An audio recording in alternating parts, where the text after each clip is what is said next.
happy days are here again. La ta ta ta ta ta ta ta. La ta ta ta ta ta. So that there's no confusion at all about what is about to transpire for the next 45 minutes.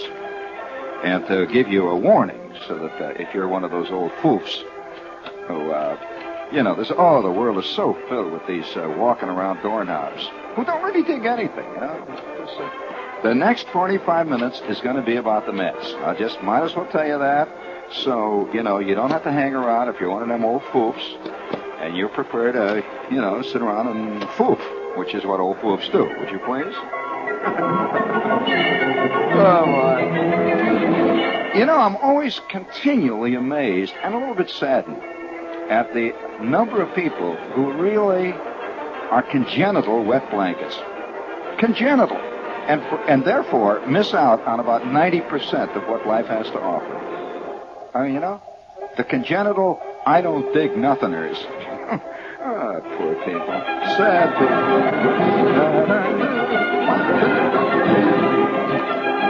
Oh, and then there's the other type who enjoys a very few things, and they're usually very esoteric, like Scarlatti sonatas, and they are firmly convinced that the thing they enjoy is the only thing in the world that is worth enjoying.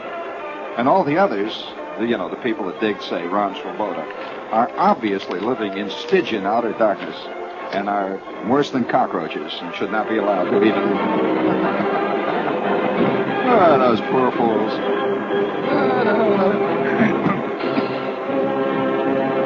Well, I want to tell you, I don't know, what to say about this. There's so much to say about it, and I'm going to give my own personal impressions of this whole thing. And it's going down. I feel my responsibility as an artist is to record the vast and sometimes totally unexpected events of our times and actions of our day. And a ball club that came from 100 to 1, and I mean they were 100 to 1 shots in the beginning of this season. And for good reason, to win the World Championship is a thing that not many people, even if you're not even interested in it, I will tell you this, you will not see this again in your lifetime. Now, I didn't say that you won't see the Mets win a championship again in your lifetime. I said you will not see a 100 to 1 team win the World Championship again in your lifetime. Believe me, the Mets will not be 100 to 1 next April, I can assure you. And nevertheless, this is one of those things that happens so rarely in the world of sports, and in fact in the world of anything. 100 to 1 shot hardly ever wins in any field. And I'm talking about in your office. I'm talking about in any situation that involves competition between human beings, turtles, and thoroughbred horses. That 100 to 1 shots are exceedingly rare. And as a matter of fact, in professional sport, where 100 to 1 is being kind to the teams that are 100 to 1, in professional sport, it's not only rare, it is almost an impossibility. And the Mets did it. And they did it magnificently. There was no luck involved. A lot of people say luck. No. It's just too much great play that went on to be luck. Now, the things that I want to say about it, of course, are very personal. I was at the first Met game that was ever played by the Mets. That's right. So you're looking at a charter member. And I was a Met fan before the first banner appeared. They didn't even have banners in those days. And I've met so many people who actually believe that Ron Swoboda is one of the original Mets. And I've met people who believe that Kranepool is. And but that's all history. And what is the new history, of course, is the fact that the Mets have won a pennant. Now, there's a team wins the World Championship every year. But no team in my memory ever has ever won the championship the way the Mets have won it. I mean, coming from last place to win the World Championship. Now, the Boston Red Sox almost pulled it off 2 years ago. They were last place, or at least very close to last place in the American League, and they made it to the World Series, but they did not make it all the way. They did not win that world title. As you recall, the St. Louis Cardinals beat them in the final series. But to win the World Series this way, I mean, it's a fantastic scene. Now, I'm going to, one thing I want to say to you here at this point is not just going to be sitting around talking about how groovy the Mets were, but I viewed it from a very different viewpoint. In the two pivotal games, in fact, in three of the pivotal games, I heard them in cities other than New York, or saw them on television. One of the games that the Mets won in their playoff against the Atlanta Braves, I was in Montreal on that day, and it was the deciding day, as a matter of fact. And the Mets, of course, were great favorites up in Montreal because there's a tremendous rapport between Montreal and New York vis-a-vis the Mets, because the new Mets that are growing in the National League are the Expos. They have the same kind of fanatical fans, and they're the same kind of hopeless, wildly colorful ball club. They're extremely colorful, you say. Coco LaBoy and that whole crowd. And, of course, when the Expos were out of the pennant race, the second day they took the field. Well, there's never been any doubt about the Expos and the pennant. But then suddenly, in Montreal, they switched over to the Mets because they kind of identify with the Mets. And it was the great moment when the Mets won the National League playoff. By the way, the people that I feel sorry for, really, in a lot of ways, are the Baltimore Orioles. Not because they lost so much, because, they're pros. You win some, you lose some. And they're a great ball club. Don't you forget it. Probably next year they'll sweep into the World Championship. However, why I say I feel sorry for them is because I didn't run into a Baltimore fan anyplace. There were no Baltimore fans. The Mets were such a nationwide favorite. They had become such a mania in the country that Baltimore was kind of looked upon as the bad guys. And I feel this, that had Baltimore beaten the Mets, they'd have been the most hated team in baseball. Not applauded, but hated. And so they must be very lonely people. I suspect even in Baltimore they were rooting secretly for the Mets because, the Orioles had won a couple of world titles before. But along comes this crowd, and it was just like total magic. And when you, I just came back tonight from Los Angeles, and I had a rare, very interesting, to me, it was it was a unique experience. I was in a United Airlines plane from Los Angeles directly over Shea Stadium when the last out was made. I was right over Shea Stadium. And, of course, they were piping the game in, giving it to us every couple... Yeah, well, they were bringing it in. You see, they had it tuned in the front in the cockpit. And they were bringing it back once in a while. They were just bringing little flashes all the way through the game. And, of course, in the last inning, the last couple of minutes of the game, they were broadcasting it directly through the intercom system. And the pilot, of course, we were sweeping in. We hit the coast at Red Bank, New Jersey, which is where they hit the coast on the transcontinental flight coming this way. And he turned up the coast, and we were directly over Flushing, right over the old World's Fairground when the last out was made. And it was a fantastic sight. I was on the left side of the plane looking directly down at Shea Stadium.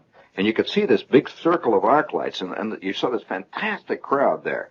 And, of course, at that altitude, we were about, maybe 2,500, 3,000 feet, something like that. You couldn't pick out individuals. And then suddenly, because we heard the out, suddenly you saw this fantastic eruption. It was like a gigantic boil, like something just, boom, it was like Vesuvius. And you saw this crowd roar out. And I could see, of course, it was all so fast that I couldn't quite make out any individual players. I think I just saw a lot of white going on there. Then this great crowd swarmed in, and it was just fantastic. And all around, you could see, for miles around, you could see the cars. You could see all the lights flashing. Guys were flashing their lights. And I glanced back over at Manhattan, and from that angle, you could see the paper drifting out of the big buildings down on Wall Street. You saw this great cloud of paper. The people were all talking about it in the plane. It was a wild moment, really. And it was just the only other time that I've ever seen anything remotely like that was the time I was in the helicopter when Glenn, the astronaut, came in and moved on through the Wall Street parade and all that business. And I saw that from the air. But this was more peculiar because it was spontaneous and it was directed at one spot. You could see these blue lights, and wow, it's a fantastic moment. And I was, it was one of those lucky things. Now, to talk about the specifics though about this game and about the game's passing through, as a veteran baseball observer, I've probably seen, if I had a buck for every game that I've seen in my life and or played in, and as an ex-professional player, I've seen a lot of baseball.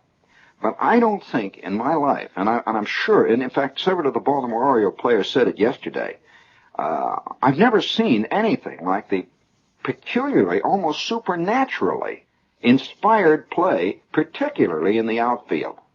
Never seen anything like this.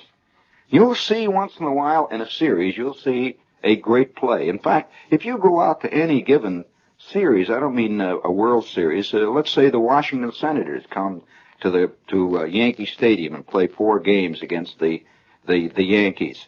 Well, if you watch all 4 games, you're going to see 1 or 2 really good catches in the outfield. And to me, that's the most exciting play in baseball, is a great play in the outfield, because there's so much hanging on it. When a ball is hit to an outfielder, that's trouble right there. Because if there's an error in the outfield, it's disaster. If an infielder quite often has an error, the ball may roll 3 or 4 feet away from him, and the runner's safe at first. But in general, when an outfielder makes an error, that ball gets past him, and it's double, triple, it's 3 runs in, it's bad news. And it's also, and this is something that only a ball player can say, that when there is an error in the outfield, this is one of the most destructive, morale-wise, incidents that can happen on a ball field in a tight game. That's why a few years ago, when the Dodgers center fielder made 3 errors in 1 inning, the Dodgers were through, because an outfield error, and there's a lot of ways to describe it, but an outfield error looks so much like an error. It's such a disastrous error that usually it's bad news all the way. But anyway, what I would like to say is this, that I've seen great plays in the outfield, and I was sitting in a hotel room. I went out to do the Steve Allen show, and I did 2 shows out there. And I arrived, and I was a little bugged because I thought I wasn't going to get a chance to see the games. And here it is, the Mets are in the World Series, and they're playing out at Shea, and where am I? I'm sitting in a hotel, on Hollywood Boulevard. And so, naturally, they're showing the games out there. Well, the time difference, it makes a great difference out there. It's the first time I ever saw a World Series game at 10 in the morning. And, it's really early in the morning, see, and I had been, the night before, I had gotten into town very late, and I went up to my hotel room, and so I made sure that I was going to see this World Series game, and I checked to see whether the TV set worked in the room. And the guy thought I was some kind of a TV nut, and he was, and he patted out, and I tried the set, sure enough. And so that morning at 10 o'clock, I watched the Mets from this hotel room overlooking Los Angeles, and I was up on the 15th floor. I could see L.A. out there. See, it's like you get a strange perspective, because here I am, I'm all the way on the other side of the continent. I'm truly in the enemy territory. Speaking of, now, can I get technical a little bit with you here? Now, I think, and I don't care what the sports writers say, you are witness to one of those rarities. You are witness, and I know that the pitchers are going to be given all the credit, and have been, for the series. But I tell you this, as an ex-ball player and as an observer of the scene, you are looking at a series that was, in very real terms, could very well have been won by magnificent fielding. That a couple of catches, one way or the other, in those outfielders, you'd have seen some pitchers taking early showers, friends. And we rarely, in this town particularly, we rarely give fielding its due. We're much more interested in batters. That's a big thing. Batting is very big in New York. Maybe it's because Babe Ruth played here and set the whole tenor of the way people think about baseball. Babe Ruth and and Mantle and Roger Maris. Fielding has never been talked much about in New York because they've had great sluggers. Fielding and pitching are the two things that the New York fans and the sports writers constantly write about. Now, I disagree with what they've been saying about Svoboda. This past year, Svoboda has been an excellent fielding outfielder, has made some great plays in the outfield all year. And all of a sudden, it's very chic now to talk about old Iron Glove Svoboda making this unusual catch. Forget it, friends. He made at least a half dozen catches that were comparable to that catch during the year. Svoboda's come a long way as an outfielder. And of course, New York has strange selective memories. It keeps confusing the current ball team with the Mets of 1963. Ain't the same thing, friends. Not at all. Any more than the Yankees of 1969 are the Yankees of 1963. We don't make that confusion with the Yankees.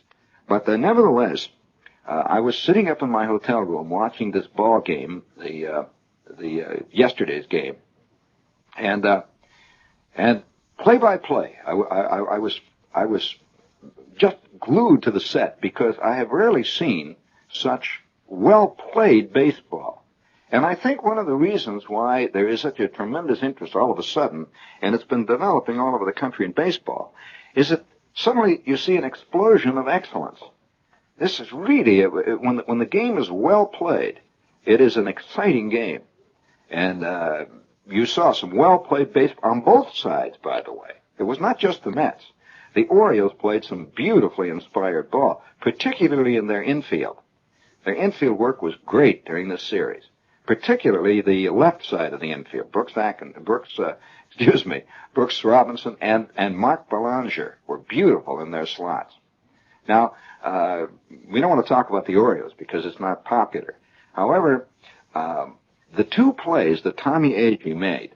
Now, I'll tell you something about the technicalities of those two catches, if you don't mind getting technical here for a minute. That Agee's two catches that he made in that game, the yesterday's ball game, was they would have to rate with two of the great World Series catches, with the all-time great catches made in the series. However, I might point this out. This has been a regular thing with Agee. In fact, I'm going to say something that none of the sports writers have said about Tommy Agee. Maybe it's because they don't follow the Chicago White Sox in this town. But he came up as a Sox, a Chicago White Sox player a few years back. He was not always a Met. In fact, he was a teammate of Al Weiss on the Chicago White Sox, in case you're interested.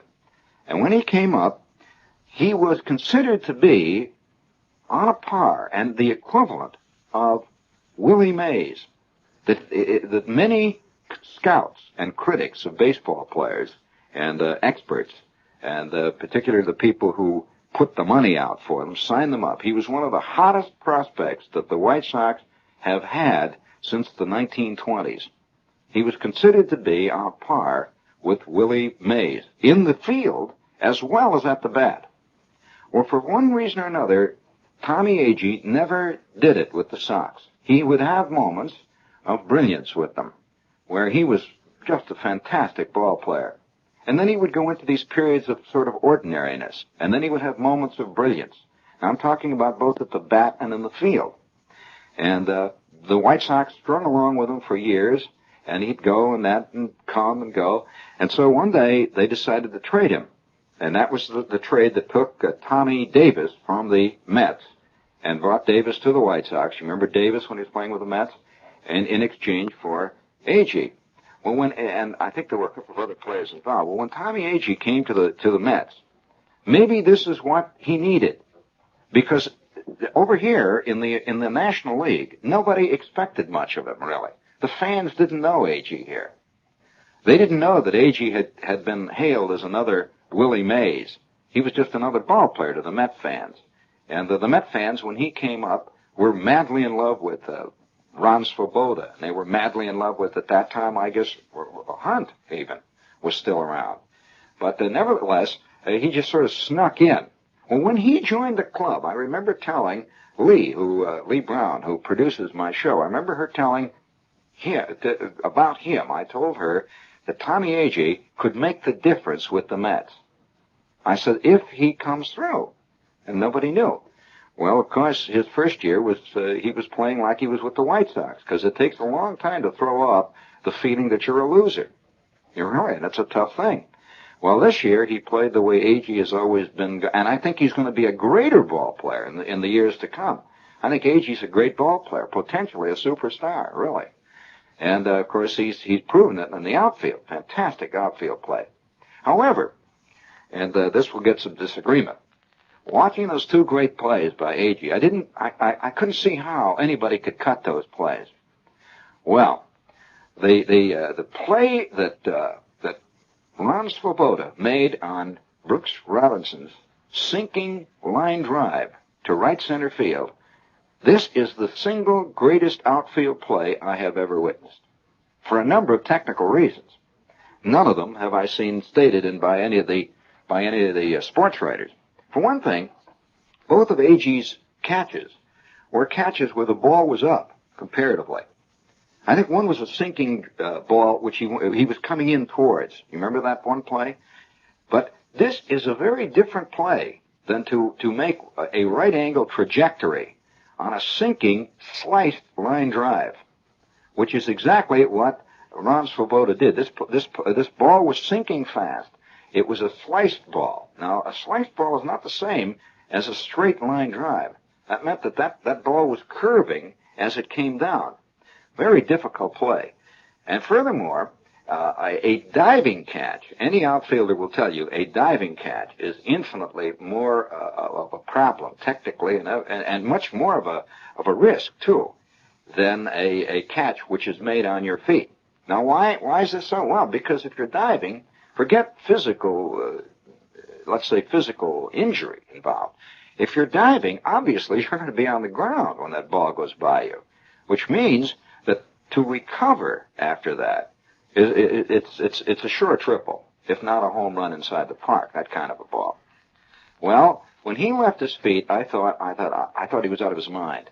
I could see him on the screen. When he left his feet, I said, oh, no. Because in a situation like that, 9 outfielders, well, 9, I would say 99 out of 100 outfielders, would have conceded that this is a hit. And they would have played it for a single. And they would have been lucky to hold that ball to a single. It would have taken a backhand stop out in that outfield to hold that ball to a single. It would have probably been a double. Well, when he left his feet, I said, oh, no, this is it.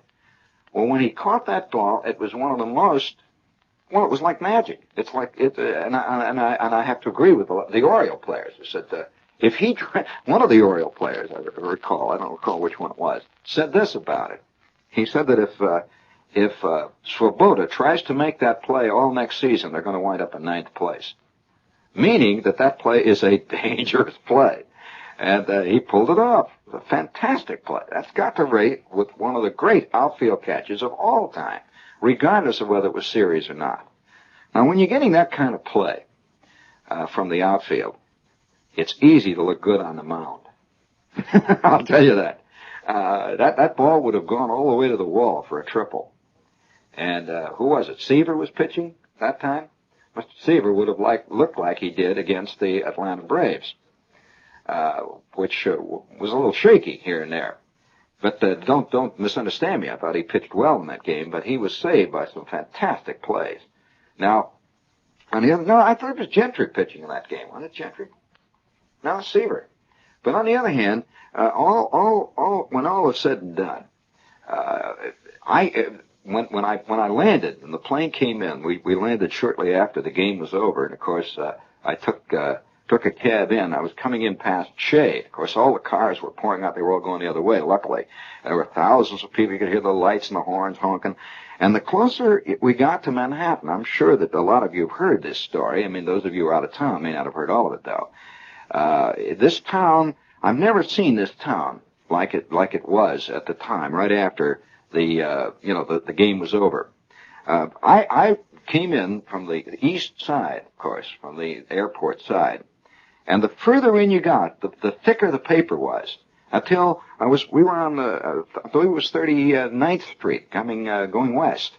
And when we got up to 3rd Avenue and up around Madison, the paper was actually hub deep across the street. It was fantastic. I couldn't believe it. The cab driver was astounded. Well, I got out. I says, I want to walk. So I got out of the cab, and, of course, people were walking around. Everybody was streaming around the place. And then I heard this tremendous roar. You could hear it in the distance. It sounded like the ocean. And I was walking across Park Avenue. Let's see. I was walking near Park, between Park, Madison and Park, the whole area, and I heard this great roar come out. And I saw the people running down just running hell-bent for election towards Grand Central. And apparently they had brought the ball players. This is what I don't know what the actual story was, or maybe the rumor was out, that they had brought the Mets in a bus back or something, and they were now back down around Grand Central because it was a fantastic roar. And I could see all the paper drifting down from the buildings on Fifth Avenue. It looked like one of these, the ticker tape parade. And there actually was ticker tape. And I saw a lot of strange little ironical things. People apparently were throwing everything they could get out of the windows. And there were torn up, I saw a torn up Playboy. There was a center fold out all torn up. This chick was flying out all over the street. And some things are too pat, almost ironically pat. I saw somebody had torn up a poster of the 3 moon astronauts. And maybe, this is the only thing they could get. So they threw this out the window. And here were pictures, there were pieces all over the sidewalk of the moon. And it was so funny. Here was last month's hero, you see. And all of a sudden they're tearing that up because of this month's hero. And it was one of those things which a bad short story writer would use in his short story. But I saw this. Well, the crowd was surging up and down, and it was funny. Even little old ladies, you could see that they even though obviously they didn't dig baseball, because they were just that kind. There's large groups of people who don't, but they were caught up by the infectiousness of the crowd. The infectious feeling of life and release and everything else that was going on. Now, why this? I think that this victory by the Mets was a lot more to New York than the victory of a baseball team. And a lot of people are going to fail to realize this. I know I'll get a lot of angry letters from old foofs who say, what is it, only a game, blah, blah, blah. Well, that means that you're a little bit out of it, and that you're not really listening to the sound of the streets. And you're not really looking at things for what they are. That often a thing which seems to be very trivial has great significance above and beyond itself, the intrinsic thing that it is. And there has to be something in this Mets thing. I suspect, because I've seen it across the country, in Los Angeles, that's all they were talking about. Everywhere you went, that's all. Steve Allen, I was with Steve. We're sitting in the background now. Alan, here we are, about to go on. Now, I don't know whether you people know much about showbiz people. I mean real television showbiz people. These are the most insular, self-involved people. Now, I was sitting in the green room. We were about to record a Steve Allen show, which was going to be seen all over the country. Usually the comics and the singers and the producers and all these people are very tense. They sit in this green room like they're all on death row. They are not funny people when they're off stage, you see. And among the people who were there, let's see, Gogi Grant was there, London Lee, the comic. Yeah, that's what I think. And he was there, and there were a couple of really great groovy. And by the way, of all the things, would you believe what they had there? What Steve had in the room there? It was the West Coast champion junior girls softball team. And by the way, they are fantastic. You ought to see them play. It's just incredible because they had films of them. They're really good. But beautiful girls. They were all about 14, 13, and beautiful. That typical California beauty. Wow. And we're all sitting there watching highlights of the Mets game. You see, they had it all. I had it on TV there in L.A., and nobody mentioned the show.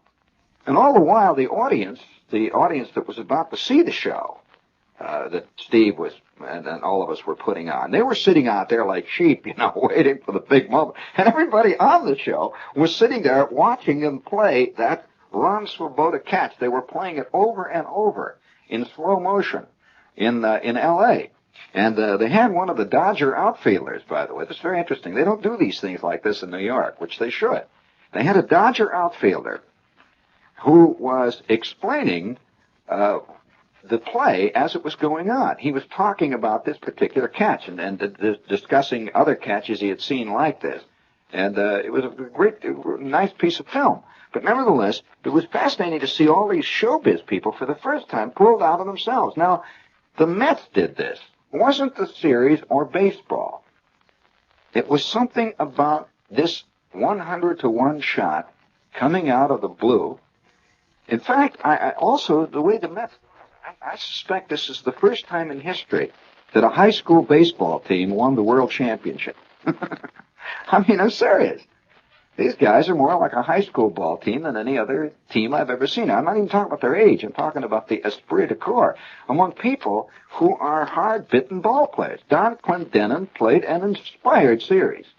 And by the way, there's the one guy I think that made the difference in the Mets, above and beyond the ages. I think he was the guy coming with the Mets in mid-season that turned the trick. This was a fine ball player. And did you notice, no matter what happened, no matter who was pitching, Clendenin pulled one. He was doing this for years with Pittsburgh, and he ain't stopped. But another guy who I think played inspired ball, and by the way, he was considered one of, and when he was in the American League, was considered the finest fielding shortstop, quite possibly within the past 15 to 20 years, was Al Weiss. Or did you know that he had that reputation? It was a fantastic. He played short and second base, both for the Chicago White Sox, and he was considered to be one of the best glove men who ever got into ever played the big leagues. And it looked like his career was over here about 2 years ago. And ironically enough, it occurred with a player that they defeated in the World Series.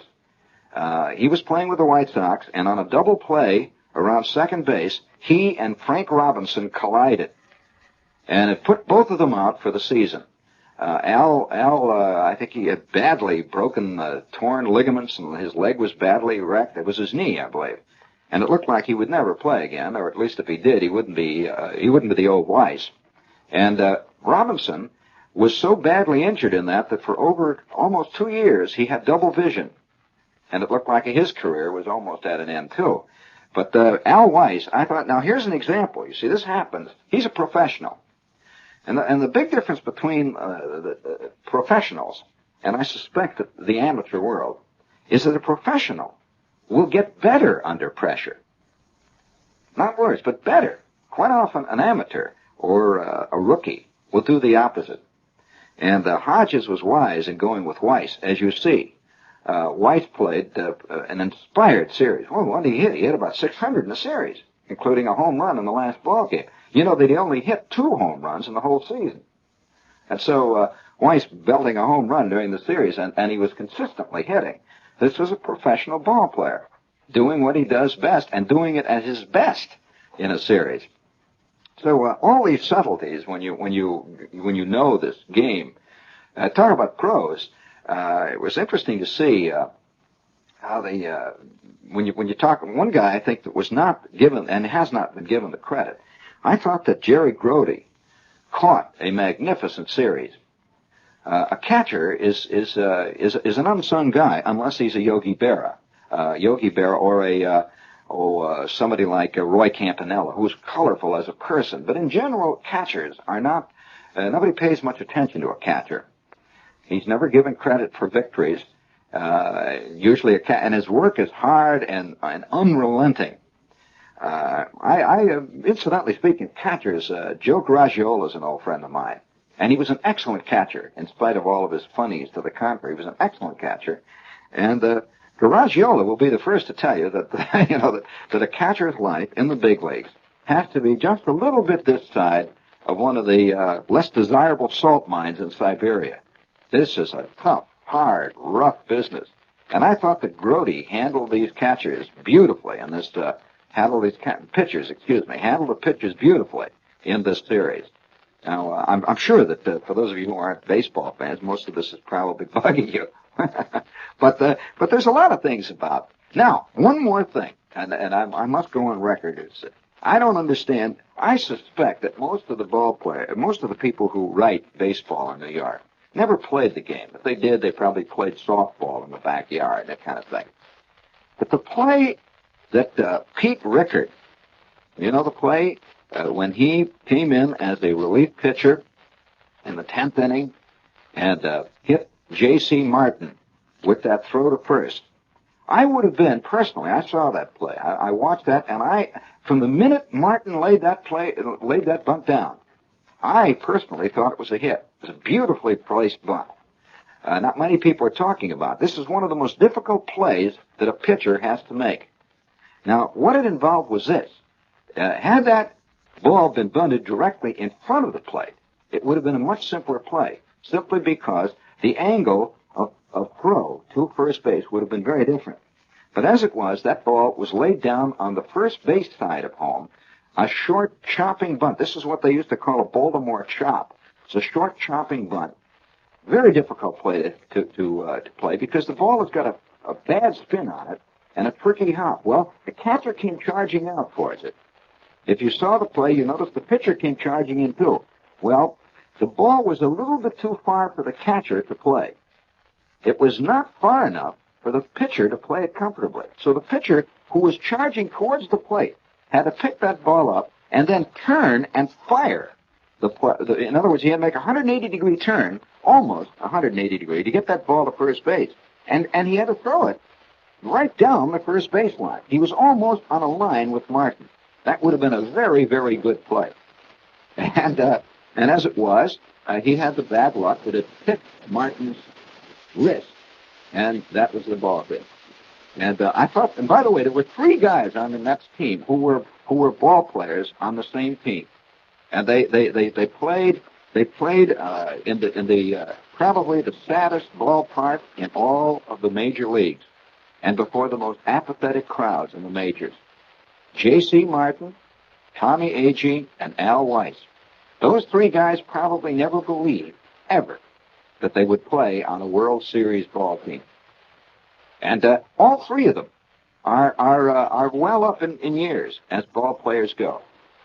And this was really their last chance, particularly Weiss. The other one, of course, was Ed Charles. There's been a lot of writing about Charles here. But there's been a lot of reasons why they write about Charles. And he's a fine ball player, very colorful. But I suspect those 4 guys, possibly with the addition of a 5th. In fact, I must say yes with the addition of a 5th. There were 5 guys who are enjoying this night of victory far more than any of the other Mets. And they will not be as celebrated as the others. They're not going to be carried around like Seaver on people's shoulders and Koosman. Probably a lot of people are thinking more about Seaver's wife than they are about poor old Clendenin, which shows you what's going on in New York. But nevertheless, I would say that the 5 players that we would like to say, hail and have a good winter to are Don Clendenin, Ed Charles, Tommy Agee, Al Weiss, and J.C. Martin. And Martin, coming into pinch hit, he said, all I wanted to do was to just get in once in one World Series game. He said, I never thought I would make it. And so he got in, he got his little bunt, and he was the hero. So those 5 players, wearing their... By the way, all players now get a World Series ring, which they will keep all of their life. It's a ring that says, and it's given to them by the baseball commissioner's office, that says that they played in and won, and were the member of a team that won the World Championship. The other club, they also get a World Series ring, but it's a different color. It says that they played on a team that won the championship of its league, and it played in the series. But I remember one time, one of the saddest stories I ever heard was about an ex-ball player's ring, his World Series winning ring, winding up in a pawn shop in Cincinnati. Sic transit gloria. Sic gloria transit.